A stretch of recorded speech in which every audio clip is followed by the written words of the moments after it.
Imagine waking up one day and realizing that you are not the one in control of your life. The choices you make, the fears that hold you back, the way you react to people. What if none of it was truly your decision?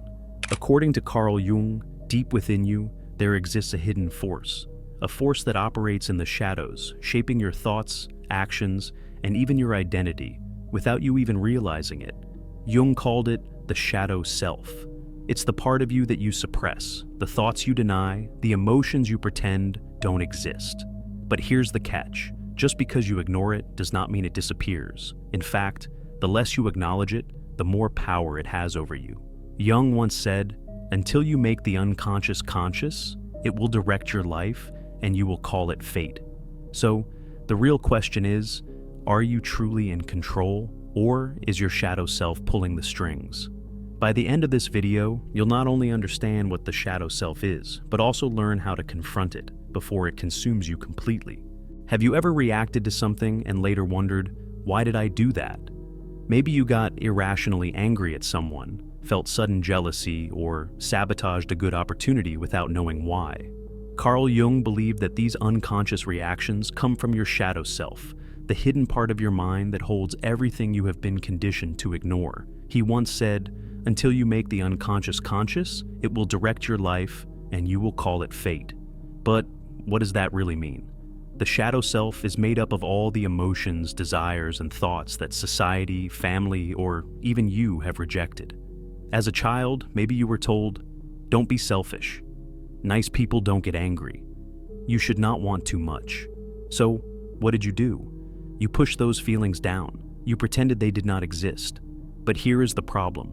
Ignoring your shadow does not make it disappear. Instead, it lurks beneath the surface, influencing your choices without you even knowing it. It makes you judge others for things you secretly see in yourself. It causes self-sabotage when success feels uncomfortable. It creates fears and insecurities that seem to come from nowhere. And the worst part? Most people never even realize it's happening. But here is the truth. Your shadow self is not your enemy. It's a part of you. And until you face it, it will continue to control your life from behind the scenes. So, how do you confront your shadow? How do you take back control? The first step is understanding what it really is, and that's exactly what we are about to uncover. Carl Jung's shadow self is not just a concept. It is a hidden force that shapes your thoughts, actions, and relationships every single day. Think of your mind like an iceberg, the part above the water. That's your conscious self, the version of you that you show to the world. But beneath the surface lies something much bigger, something more powerful, something you have spent your whole life trying to ignore. This is your shadow self. But where does it come from? From the moment you were born, you were taught what is acceptable and what is not. As a child, if you cried too much, you were told to stop being weak. If you got angry, you were scolded. Good kids don't act like that. If you spoke up too much, you were labeled arrogant or selfish. So, what did you do? You pushed those parts of yourself down. You learned to suppress the emotions, desires, and instincts that did not fit society's mold of who you should be. This is how your shadow self is formed. But here's the problem. What you suppress does not disappear. It simply moves into the unconscious, where it waits. And one day, when you least expect it, it comes back, controlling you from behind the scenes. Ignoring your shadow does not make you a better person. It makes you a person who is ruled by emotions they don't understand. Here's how your shadow controls your life without you even knowing it. Projection, seeing your own flaws in others. If you have been taught that anger is bad, you might feel irritated by people who express their emotions freely. If you secretly wish you had more confidence, you might resent people who stand out. The things we judge most harshly in others are often the things we refuse to acknowledge in ourselves.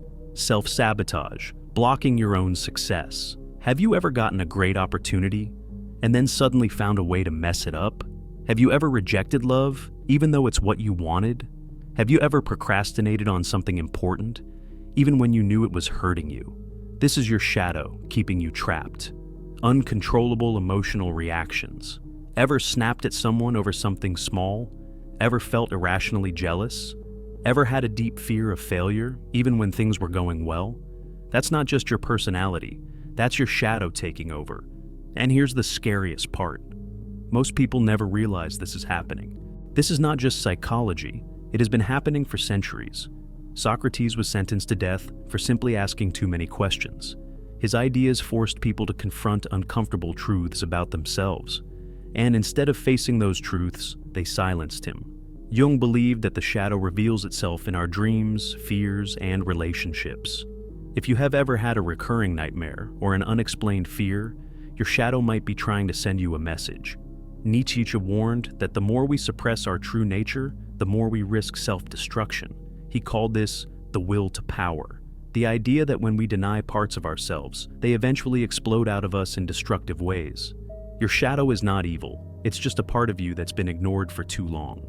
The more you suppress it, the stronger it gets. The more you fear it, the more it controls you. So, the real question is, how do you take back control? The answer lies in shadow work. Let me tell you a story.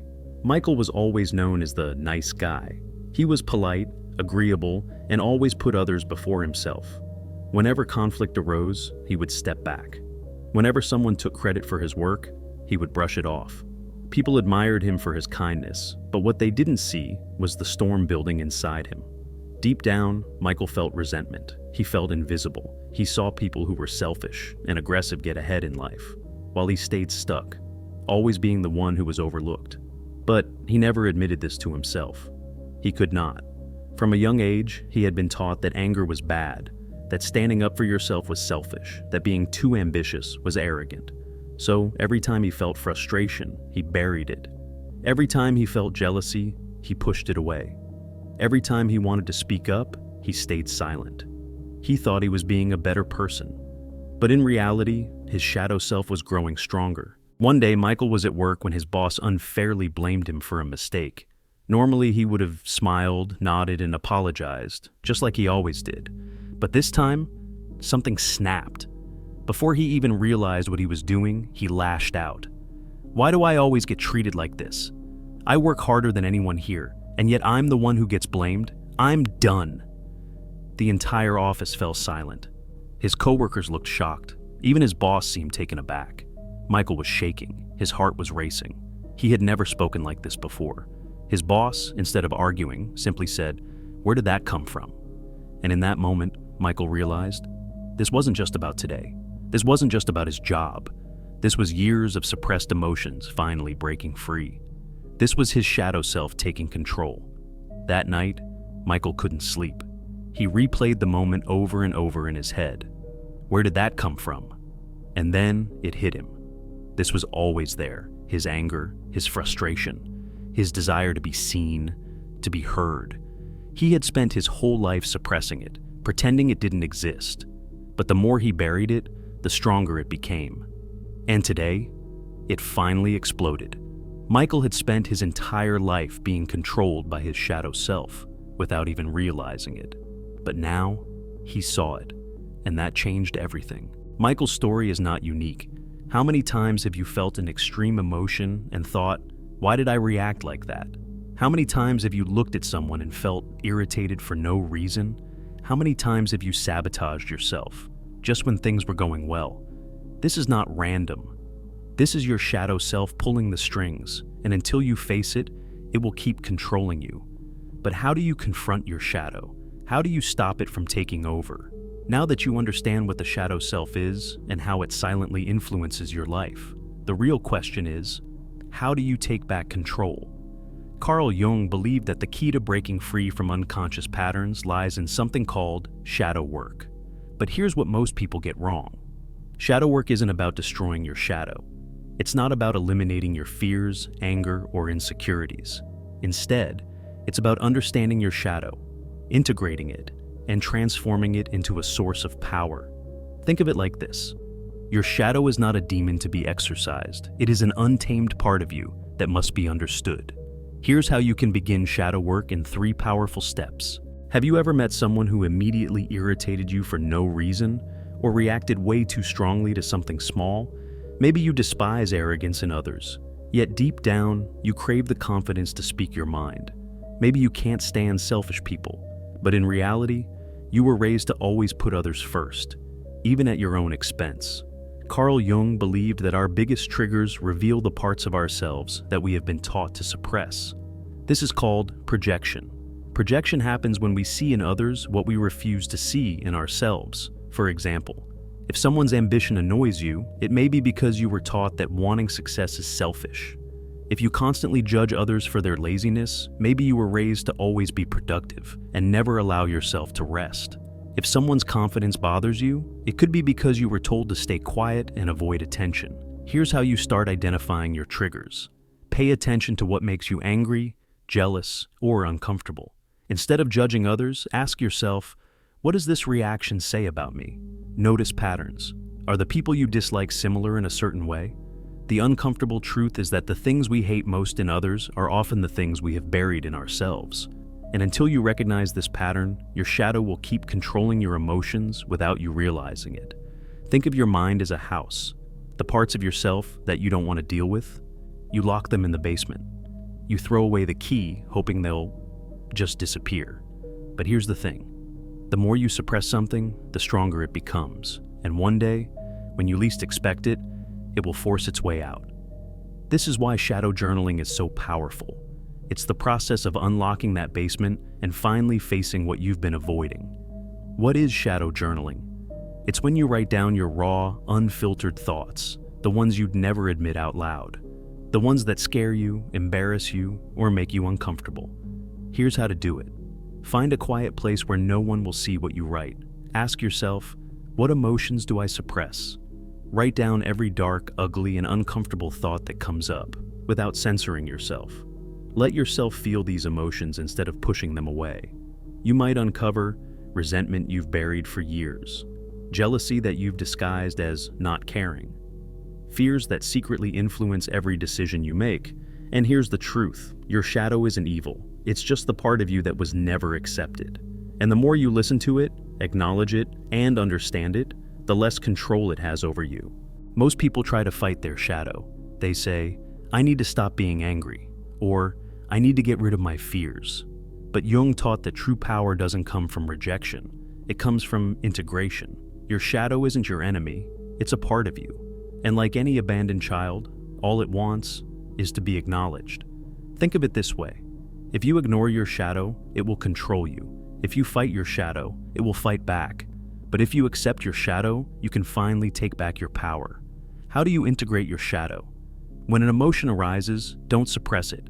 Instead of pushing anger away, ask, why do I feel this? Instead of denying jealousy, ask, what does this say about what I truly want? Talk to your shadow as if it were a separate part of you. Say, I see you, I accept you, but you do not control me. This simple act shifts power from your unconscious to your conscious mind. Use your shadow's energy as fuel. If your shadow holds anger, turn it into strength. If it holds insecurity, turn it into self-awareness. If it holds fear, turn it into courage. Because here's the secret. The moment you stop fearing your shadow, it loses its power over you. Shadow work is not about becoming someone new. It's about becoming whole. The truth is, you are not just your strengths. You are not just your light. You are also your darkness. And once you embrace that, you will finally be free. Carl Jung once said, until you make the unconscious conscious, it will direct your life, and you will call it fate. Most people spend their lives feeling stuck, repeating the same mistakes, reacting in the same destructive ways, sabotaging their own success. They call it bad luck. They say, this is just how I am. But the truth? It's not fate. It's not luck. It's their shadow, controlling them from the depths of their mind. Now you have a choice. You can ignore your shadow, pretend it does not exist, and let it control you in ways you don't understand. Or you can face it, integrate it, and use it as a source of strength. The more you suppress your darkness, the more it controls you. But the more you accept it, the more free you become. Because here's the truth. Your shadow is not your enemy. It is your key to self-awareness, confidence, and transformation. So, the real question is, what part of yourself have you been avoiding? What is your shadow trying to tell you? Let me know in the comments, because understanding your shadow is the first step to taking back control. And if you found this video insightful, Subscribe for more deep explorations into psychology, philosophy, and the hidden forces shaping your mind. We are just getting started.